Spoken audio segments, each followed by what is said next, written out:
नमस्कार, आप देख रहे हैं नव समाचार। खबरों को देखने के साथ साथ चैनल को सब्सक्राइब करें और बेल आइकन जरूर दबाएं ताकि कोई भी खबर आपसे छूट ना पाए। आज की बात पूनम शर्मा के साथ, तो चलिए शुरू करते हैं।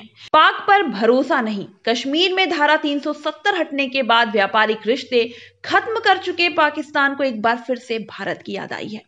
कंगाली के हालात से जूझ रहे पाकिस्तान ने कहा कि भारत के साथ व्यापारिक रिश्ते समय की जरूरत है, इससे दोनों देशों को फायदा होगा। पाकिस्तान का यह बयान तब आया जब पाक पीएम इमरान खान का जल्द ही रूस दौरा होने वाला है। इस दौरान उनकी रूसी राष्ट्रपति पुतिन के साथ गैस पाइपलाइन बिछाने को लेकर चर्चा होगी। अब्दुल रज़ाक भी कह चुके हैं रूस पाकिस्तान में गैस पाइपलाइन बिछाना चाहता है। दरअसल रूस व मध्य एशिया के देशों से पाकिस्तान होते हुए गैस पाइपलाइन भारत तक जाती है, जो पाकिस्तान को इसके बदले मोटा पैसा मिल सकता है। यही कारण है कि पाक भारत के साथ व्यापारिक रिश्तों को ठीक करना चाहता है। दोनों देशों के बीच आपसी व्यापार 2019 से बंद है। कश्मीर के पुलवामा में आतंकी हमले में सीआरपीएफ के 40 जवानों के मारे जाने के बाद भारत सरकार ने पाकिस्तान का तरजीही राष्ट्र मोस्ट फेवर्ड नेशन MFN का दर्जा छीन लिया और वहां से आयात होने वाली चीजों पर सीमा शुल्क 200% तक बढ़ा दिया। इसका प्रभाव इतना गंभीर था कि जनवरी से लेकर मार्च के बीच पाकिस्तान से होने वाला आयात 91% गिर गया। कारोबारी गिरावट का घाटा सिर्फ दोनों देशों में ही नहीं, अंतर्राष्ट्रीय स्तर पर महसूस किया जा रहा है। पाकिस्तान की व्यापार के मामले में भारत पर थोड़ी अधिक निर्भरता देखने को मिलती है। संयुक्त राष्ट्र के कॉमट्रेड के आंकड़ों के अनुसार बीते 15 साल में भारत का दुनिया भर से आयात 5.2 लाख करोड़ डॉलर का था, लेकिन पाकिस्तान से सिर्फ 5.5 अरब डॉलर का ही आयात था। यह देश के कुल आयात का सिर्फ 0.1% था। इस समय में भारत से पाकिस्तान होने वाला निर्यात उसके कुल निर्यात का सिर्फ 0.7% था।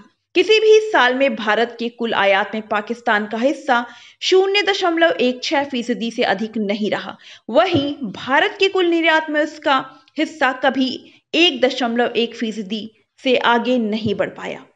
दूसरी ओर भारत से आयात में पाकिस्तान के कुल आयात का हिस्सा 3.6% रहा, जबकि निर्यात 1.5% रहा। इस दौरान पाकिस्तान के कुल आयात में भारत का हिस्सा 4.4% तक पहुंच गया, जबकि उसकी देश के कुल निर्यात में हिस्सेदारी 2.1% थी। कूटनीतिक तौर पर गेंद भारत ने पाकिस्तान के पाले में डाल रखी है। भारत कह चुका है कि वह व्यापार जारी रखने को तैयार है, लेकिन इसके लिए पाकिस्तान को माहौल तैयार करना होगा। भारत और पाकिस्तान दोनों देश बड़े व्यापारिक साझेदार नहीं हैं, लेकिन दोनों देशों के कुछ उद्योग और बाजार एक दूसरे पर निर्भर करते हैं। यही कारण है कि व्यापार पर रोक की मार दोनों तरफ भारी पड़ रही है। पाकिस्तान की तरफ से व्यापार शुरू करने की पहली बार नहीं है। इस साल की शुरुआत में पाकिस्तान ने नई राष्ट्रीय सुरक्षा नीति जारी की थी, जिसमें अगले 100 वर्षों तक भारत से कोई शत्रुता नहीं रखने की बात कही गई है। हालांकि जब जुल्फिकार अली भुट्टो वहां के प्रधानमंत्री थे, तब उन्होंने भारत से 1000 साल तक लड़ने के बात कही थी। मगर लगभग 3 दशक से पाकिस्तान आतंकवादी रूपी कदम युद्ध जारी रखे हुए हैं, जिसमें कितने ही बेगुनाहों की जान गई है। उसके द्वारा मुंबई में किया गया 26/11 का आतंकी हमला कौन भूल सकता है। भारत की संगठनों को पालने पोसने और भारत में घुसपैठ कराने वाले पाकिस्तान की नीयत पर कोई कैसे भरोसा कर सकता है।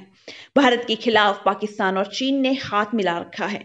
जब भारत के तत्कालीन प्रधानमंत्री अटल बिहारी वाजपेयी दोस्ती का पैगाम लेकर बस से लाहौर गए थे, तो उसका जवाब पाकिस्तान ने कारगिल हमले से दिया था। इन सारी बातों को देखते हुए पाकिस्तान पर जरा भी विश्वास नहीं किया जा सकता। ऐसे में व्यापार शुरू करने की उसकी बातों पर कैसे आगे बढ़ा जाए। आप देख रहे थे नव समाचार, बेबाक खबर हर समय। धन्यवाद।